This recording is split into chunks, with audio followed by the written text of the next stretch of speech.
168페이지에 그죠?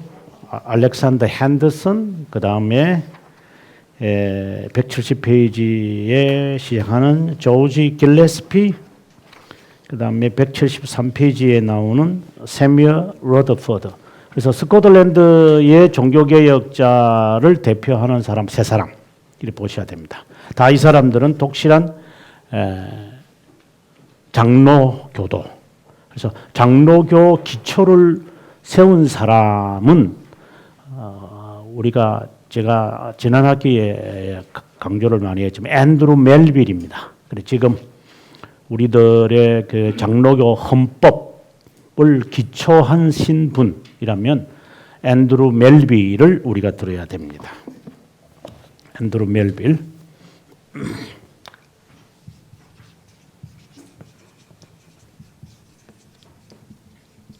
네. 앤드루 멜빌은 그 존 락스 후임으로 존 락스의 후임으로 이제 이어서 지도자가 되어졌고, 그 다음에 지도자라고 말할 수 있다면 우리 앞에서 좀 나왔습니다만은 여러 사람들이 좀 있다가 그 다음에 이제 여기 등장하는 알렉산더 핸더슨이 등장합니다. 알렉산더 핸더슨을 우리가 중요하게 봐야 할 이유는 이분은 1638년에 장로교가 최초로 장로교라기보다는 이제 언약도의 최초의 총회가 열렸을 때 그때 총회장을 하신 분이 바로 알렉산더 핸더슨이라고 하는 사람입니다. 그래서 장로교의 뿌리에서 이분을 빼놓을 수가 없죠. 예. 그리고 이 다음에 이제 우리가 공부하게 되어지는 조지 길레스피. 예. 길레스피 같은 이런 사람은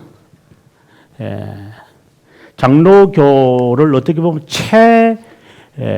체계화 시키신 분들, 아주 장로교를 공부한다면 적어도 이런 분들에 대해서 이름은 정도는 알아놔야 되죠. 그리고 그 다음 후임으로 사뮤얼 레더포드라고 하는 정말 훌륭하신 분, 이런 분들이 17세기의 장로교의 거성들이었죠. 다 웨스트민스터 총회에 다 참석하신 분들. 그래서 이런 분들이 지금 우리가 공부하고 있는 신앙 고백서를 다 기초하신 분들. 그래서 장로교이라면 어떤 분들이 교리문답이나 그리고 신앙 고백서를 만들었을까요? 이런 분들이죠. 우리가 지난 시간에 뭐 칼럼이 같은 경우도 마찬가지고. 그래서 이런 분들에 의해서 지금 우리가 500년 이후라도 개혁 신앙을 배우는데 기초를 넣는 분들이다. 그렇게 보시면 됩니다. 그래서 간략하게 우리가 한번 살펴보면 좋겠는데 168페이지에 보면은 알렉산더 핸더슨이 스코틀랜드 개혁교회를 두 번째 설립한 자로 이렇게 말합니다. 그래 앤드루 다음에 이제 가장 훌륭하신 분으로 등장합니다. 글라스고에서 개최된 최초의 장로교 총회 총회장이었다. 이렇게 기억하는 게 가장 좋을 것 같아요. 그 다음에 이제 넘어가서 169페이지에 가보면 밑줄을 그었는데 어떻게 이분이 이런 훌륭한 사역자가 되어졌느냐 하면 로버트 브루스라고 하는 사람의 설교를 듣고 장로교로 개종했다. 그렇다면 이 로버트 브루스라는 사람은 어떤 사람이냐 이제 이렇게 질문이 던져지잖아요. 근데 실제로 로버트 브루스의 설교는 존재하지 않아요. 단 로버트 브루스라고 하는 사람의 당시에는 굉장히 존 락스처럼 이렇게 다니면서 이게 순회 설교자였을 것이다. 이렇게 우리가 받아들여집니다. 그 다음에 좀 더 내려가서 이분으로 인해서 그는 장로교도로 개종되었고 그를 영적 아버지로 모셨다. 이런 말. 그래서 그가 왜 이 로버트 브루스를 그가 존경하게 되어졌느냐면 이 일로 당시에 여기 보시면 그 감독 제도를 이제 스코틀랜드에 적용시키려고 강압적으로 제도화시키려고 이제 윌리엄 로드라고 하는 사람을 제임스 1세가 보내잖아요. 그죠? 윌리엄 로드. 우리가 지금 많이 지금 등장하는데 윌리엄 로드라고 하는 사람을 그래 이 사람의 별명에 따라서 로디즘이라는 말이 나올 정도로 제임스 1세 시기에 스코틀랜드나 영국의 감독 제도를 이제 정착화시키려고 로드를 보내버립니다. 이 사람은 당시에 추기경이었으니까 당대 최고의 그러니까 성공회의 최고의 그 학자라고 해야 되는지 하여튼 영적 지도자였는데 이 사람을 앞세워서 제임스 1세도 그렇고 찰스 1세도 그렇고 이제 감독 제도로 만들어 버리려고 했습니다. 그때 그것 때문에 이제 로버트 브루스가 감옥에 갇히게 된 거야. 그리고 그가 나오고 난 다음에 이제 그의 설교를 듣고 완전히 이 핸더슨이 개종하게 되어지죠. 그렇다면 우리 여기서 뭘 배울 수 있느냐면 당시의 사람들은 감독 제도라고 하는 게 몸에 배어 있었어요. 감독 제도를 하면 무엇을 생각하시면 되느냐면 지금의 성공회라든가 그리고 지금의 감리교를 생각하시면 돼요. 이런 사람들은 감독 제도니까. 예. 이러한 그리고 로만 가톨릭 이 정도의 그것이 교회인 줄 알고 이제 그것을 정착화시키려고 그랬죠. 왜 감독 제도를 이제 이 찰스 1세도 그렇고 제임스 1세도 그렇고 윌리엄 로드라는 영적 지도자를 데리고 강압적으로 하고 이건 말 안 들으면 사람 죽여버리거든요. 이건 굉장히 무서운 사람이에요. 이 사람들은 당시에. 이제 그런 일을 할 수밖에 없었던 것은 우리가 이제 당시의 상황을 이제 알아야 되는데 당시에 왕의 전제 정치잖아요. 전제 정치다 보니까 이 전제 정치에 이 왕은 제임스 1세나 그리고 찰스 1세는 이 종교를 이용을 하려고 하는 거죠. 종교를 이용을 해서 이 정치하는 것을 자연스럽게 해결하려고 했던 거죠. 그러면 전제 정치에 어떤 종교 제도가 딱 맞느냐 하면은 감독 제도가 어울리는 거였어요. 왜 그런가 하면 그 사람만 이렇게 변화시켜버리면 전체는 다 따라올 거니까. 그래서 이 전제 정치를 하는 사람들은 감독 제도가 딱 맞는 거예요. 그러나 장로교 제도는 안 그렇잖아요. 다 이렇게 개별로 되어 있기 때문에 그것은 정치하는 사람들이 싫어하는 거죠. 그래서 이 사람을 내세워서 이제 강압적으로 하는 이게 이제 이 이야기는 19세기까지 가요. 계속해서 이제 영국의 왕들은 성공회였기 때문에 이 사람들은 어쨌든 저 스코틀랜드를 장로교 제도를 실시하면 안 된다라고 하는 것 때문에 끝까지 가는 거예요. 끝까지. 그래서 그것 때문에 많은 어려움을 당하죠. 그래서 교회가 하나가 이게 뭐야 제도적으로 하나가 안 돼도 괜찮아요. 이게 우리가 정말 중요하게 봐야 되는데 교회를 제도화시켜서 하나로 만들겠다는 것은 감독 제도예요. 정치하기 쉽잖아요. 한 사람 하면 다 움직여지고 이런 식으로 교회를 하는 것에 대해서 장로교는 언제든지 반항하고 그것에 대해서 생명까지 낼 걸 정도로 이제 이 이후에 이 사람 죽고 난 다음에 이 시대가 끝나고 18세기로 넘어가면 이 장로 제도를 했던 언약도들은 이제 생명의 위기에 빠지기 시작해요. 그래서 수많은 사람들이 죽어요. 수십만 명이. 예. 이거 아무것도 아닌 것 같이 보여요. 아니 뭐 감독제도 뭐 그거 뭐 감독제도는 장로제도도 뭐 하면 되잖아. 이제 저는 그런 사람들을 잘 이해 못하죠. 예. 감독제도가 아니고 장로제도를 지키기 위해서 죽은 사람들은 그러면 어떻게 말을 해야 되나? 그러면 저 사람들 그러면은 그 죽음이 아무런 의미가 없는 거잖아요.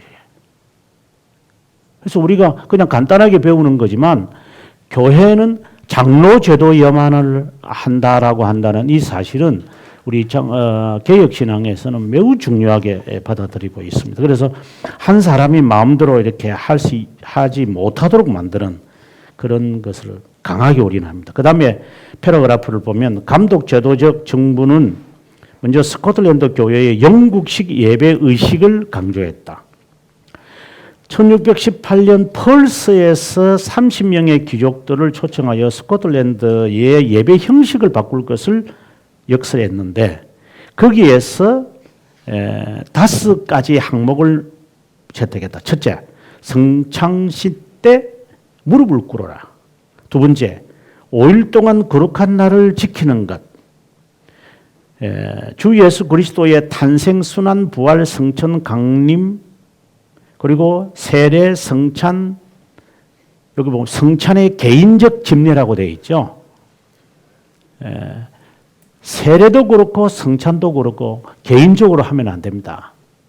우리 그 신앙 그 대교리 문답에도 나오지만 반드시 세례와 성례식은 공개적으로 해야만 한다. 지금 여기서 그래 나왔잖아요. 이것은 철저하게 지킵니다. 개인적으로 교회라고 하는 단체도 아니면서 세례를 막 준다, 성찬식을 한다, 그거는 제 세례파들이 하는 거죠.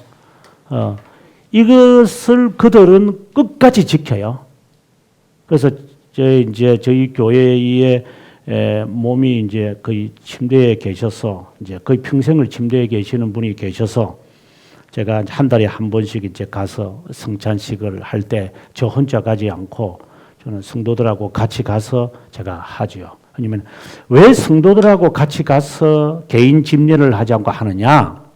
성례라고 하는 것은 우리가 좀 후에 이제 거짓된 성례를 배우겠지만 성례라고 하는 것은 내가 직접 참여하지 않아도 하는 것을 바라보며 은혜를 받는 이런 것을 위한 거지 내가 그거 먹는다 마신다 그럼 나는 참석 안 해? 미사라는 게 그거잖아요. 미사라는 뜻이 뭐냐? 떠나라. 너희들은 여기서 떠나라. 해산해라.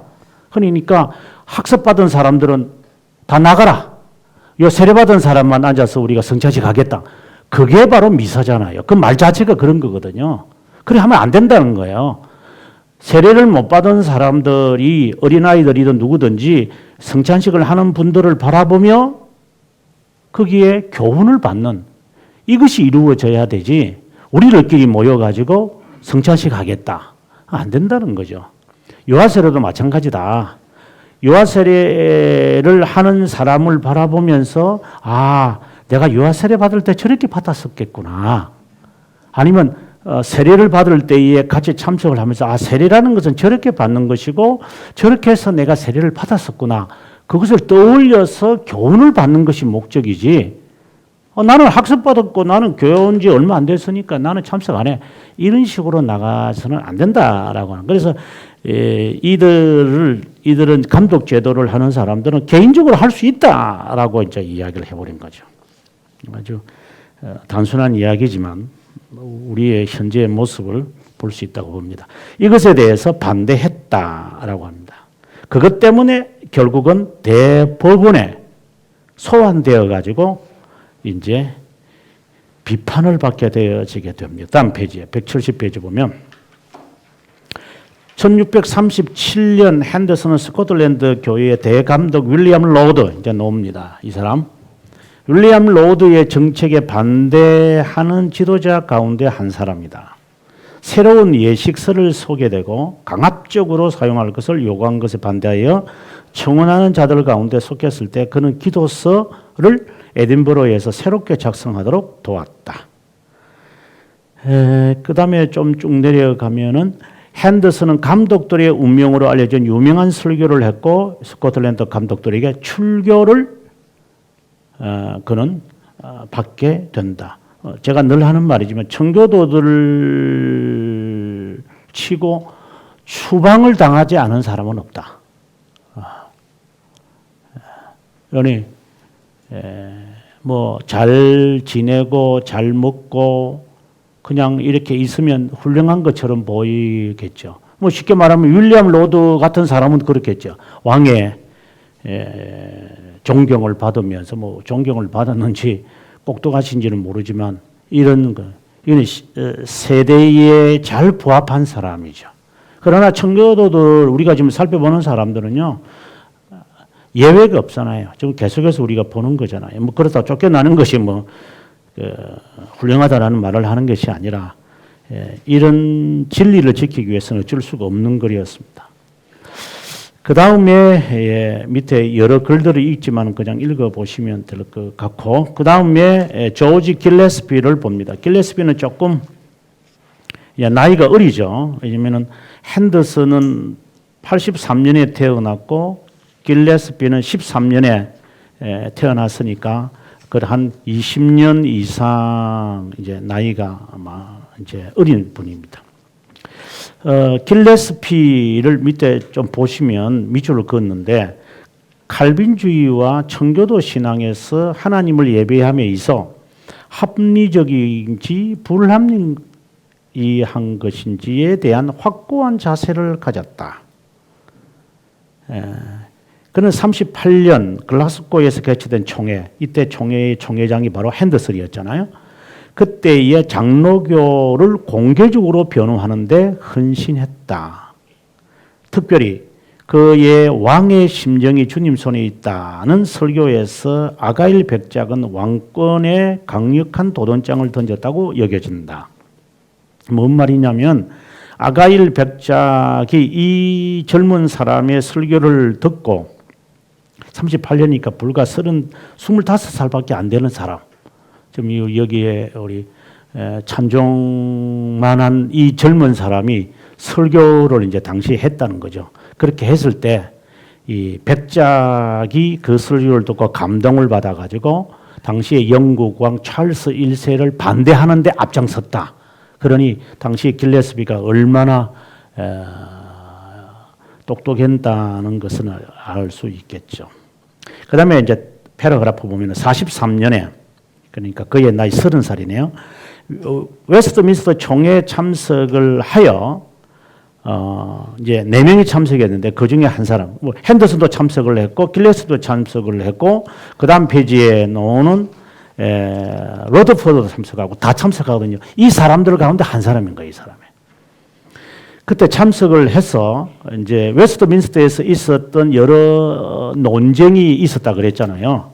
웨스트민스터에서 여러분 이제 다 기억을 못 하겠지만 크게 3가지 주제가 웨스트민스터에서 다루어져요. 하나는 교회 정치예요. 교회를 어떻게 운영할 것이냐. 이게 가장 큰 이슈였죠.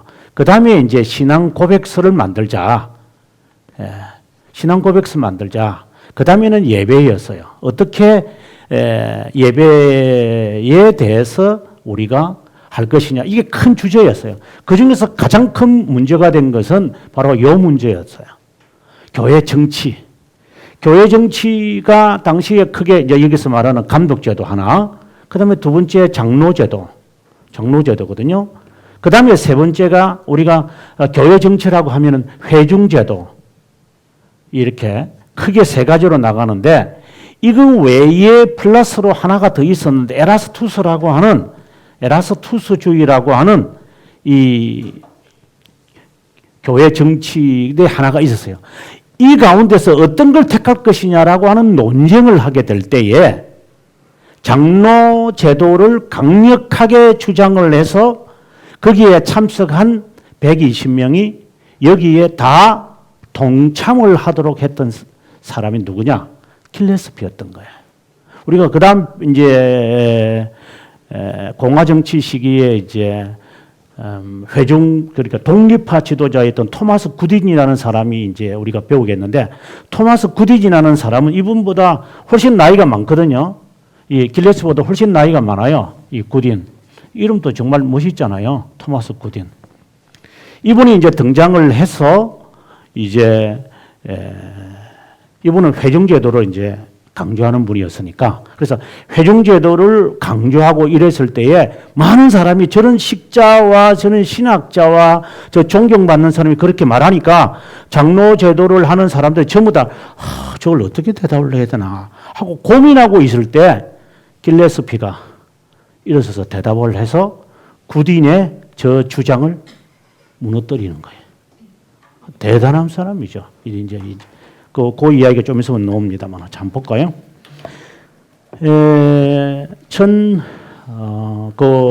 밑줄을 긋고 있는데 그 다음에 에라스투스파 논쟁이 있을 때 누구라도 확실한 대답을 주지 못했을 때 길레스피는 스코틀랜드 위원들의 추천으로 논박하였다. 옆에 앉아있던 러드퍼드, 이제 다음에 배울 세뮤얼 러드퍼드인데 그가 적어놓은 족지에 다른 문장들은 없고 여기저기에 다음의 문장들만 쓰여 있었다고 했다. 다 루체른 도비네 주여 빛을 보내소서. 이 말. 하나님, 제가 지금 말해야 합니까? 지금 제가 말을 할까요? 이 어린 나이에 있는데 30살밖에 되지 않은 이런 그 30대 초반인데 내가 일어서서 저 위대한 학자들 앞에서 내가 말해야 됩니까? 이제 이런 이제 고민 속에 있다가 일어서서 대답을 했다. 그래서 많은 사람들이 그렇게 또 이제 장로제도에 동참하게 되어집니다. 그 다음에 밑줄을 보면은 돌아오고 난 다음 48년까지 총회장으로 활동을 했고 웨스트민스터 신앙고백서 1장 이 내용은 성경에 대한 거잖아요. 성경에 대한 내용을 쓸 때에 아마 거의 조지 길레스피가 다 쓰세요. 성경에 대한 이야기. 그 다음 페이지 넘어가면 그가 세상을 떠날 때 했던 말입니다. 그분의 그 생애가 어땠는가를 우리가 알 수 있는데 이렇게 말합니다. 겉으로 보다시피 나의 죽음의 시간이 점점 다가옵니다. 그래서 공적 업무들에 대한 나의 마음을 선언하려 합니다. 이 증거를 더하는 것이 바람직하다고 여깁니다. 이 국가에 있는 악의적 부분을 뱀의 씨앗이라고 평하고 경건과 장로교 정치들의 적들이라고 여깁니다. 장로교 제도 때문에 결국 생명을 바치겠다라고 하는 각오입니다.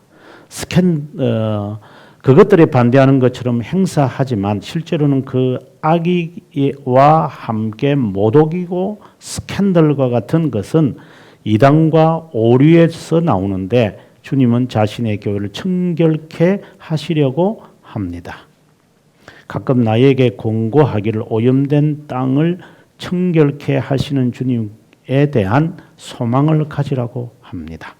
그분은 모반들로부터 교회를 청결케 하실 것입니다.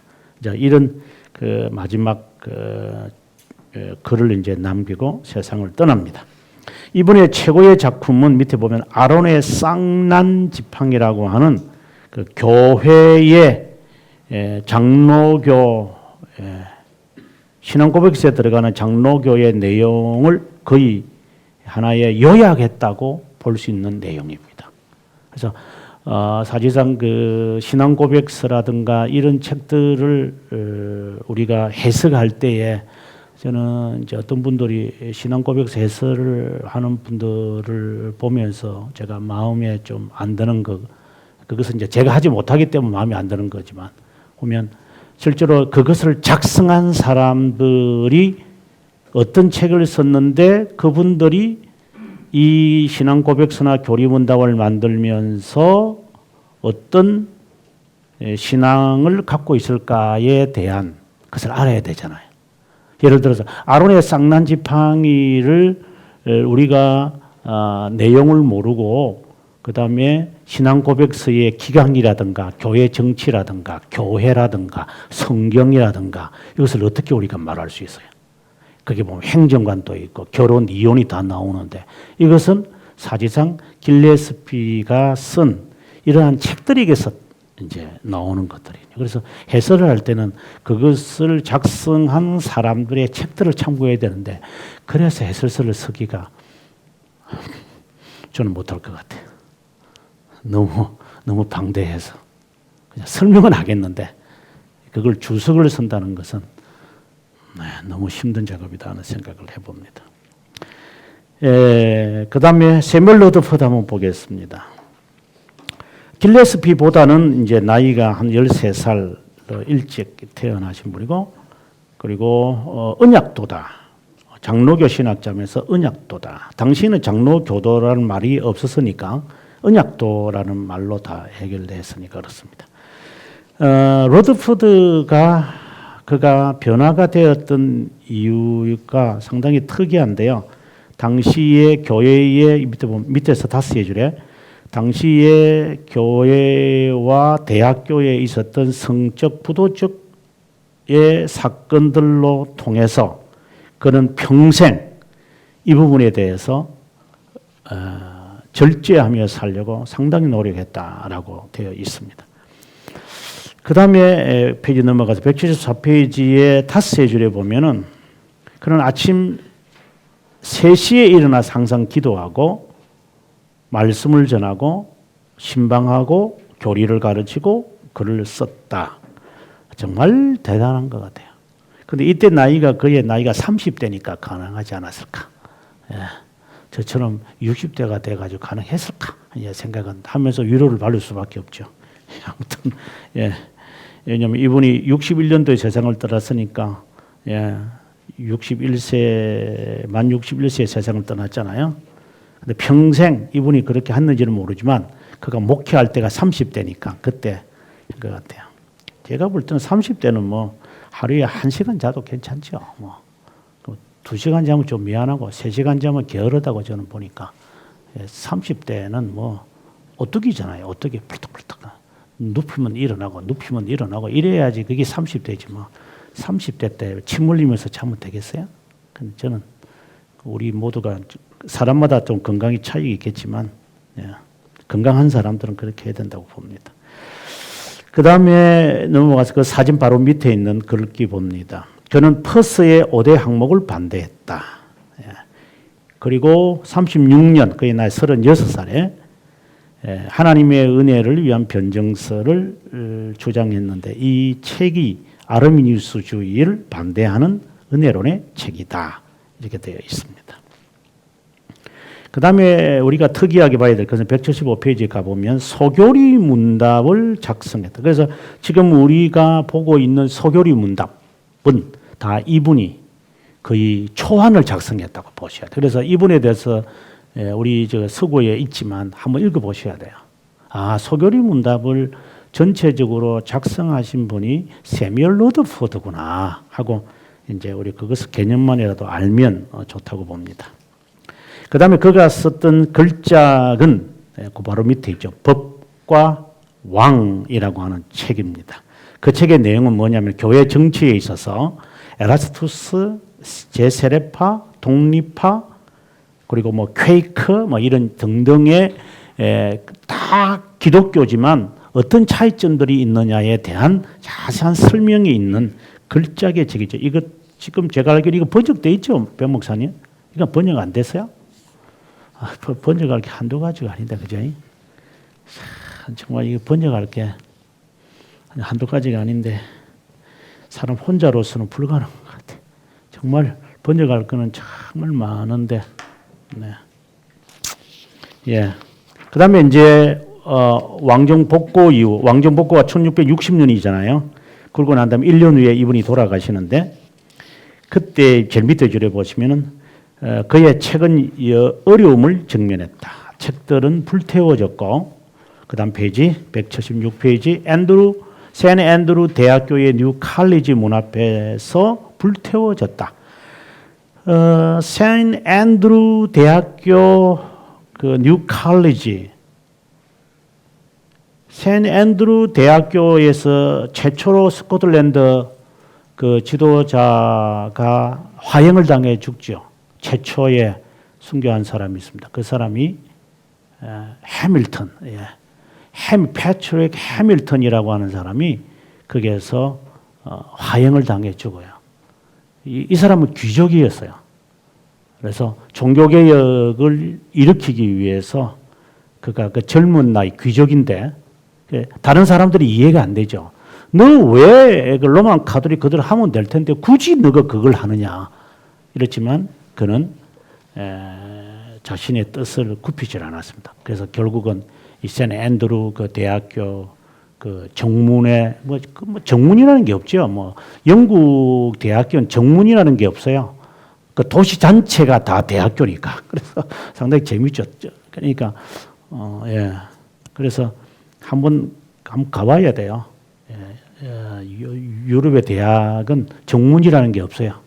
그 미국 대학처럼 뭐 정문 있고 이런 게 아니니까. 그래서 그 가장 메인 빌딩 그러니까 행정관이 가장 이제 메인 빌딩이니까 그 메인 빌딩 앞에서 화형을 당해줬고 이분의 책도 그 앞에서 이제 가장 넓은 장소니까 그래 불타가지고 다 없애버리는 이제 그런 겁니다.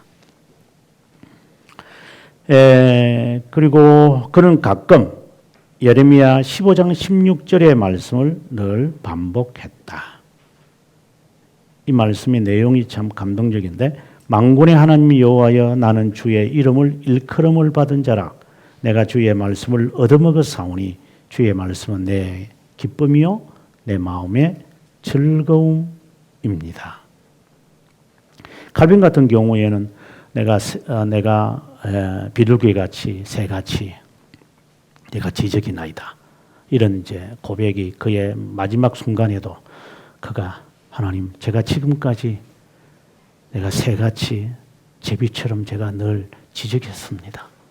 삐약삐약 하면서 이제 정말 진리의 말씀을 언젠가는 누구에게 도전이 될 것이라고 하는 그런 거죠. 그 다음에 그의 그 176페이지 밑에 사진이 희미하게 있습니다만은 그 센 앤드루 대성당 그 공동묘지죠. 공동묘지 안에 이분의 이 비석이 있습니다. 그 비석의 내용이 있어서 제가 그대로 다 번역을 했습니다. 거기 보면 이런 내용입니다.